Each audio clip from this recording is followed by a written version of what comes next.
పాపాన్ని ఎవరైతే ఒప్పుకుంటారో వాళ్ళు రక్షించబడతారు.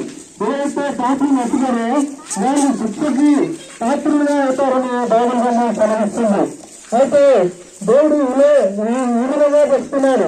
దేవుడు లోకమును ఎంతో ప్రేమించను కాగా తన అదృష్ట కుమారునిగా పుట్టినవాడు విశ్వాసం నుంచి ప్రతి వారిని నశింపక నిత్యజీవితన్నట్టు ఆయనను అనుగ్రహించను. ఎవరైతే ఎట్టి ప్రభును అంగీకరిస్తారో వాళ్ళు నిత్యరాజ్యమును చేర్చబడతారు అని బైబిల్ గ్రంథం సెలవిస్తుంది. పాపలను ఒప్పించినప్పుడు క్రీస్తు మతం చెప్పిన మాట నమ్మకములను పూర్ణాంగీకారముకు యోగ్యమైనది. అటు ప్రభువైన ఇస్తున్నందు విశ్వాసం ఉంటుంది.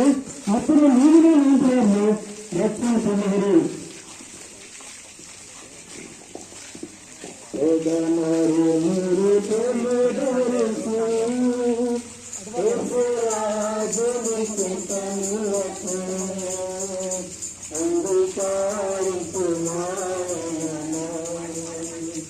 అంగీకరించు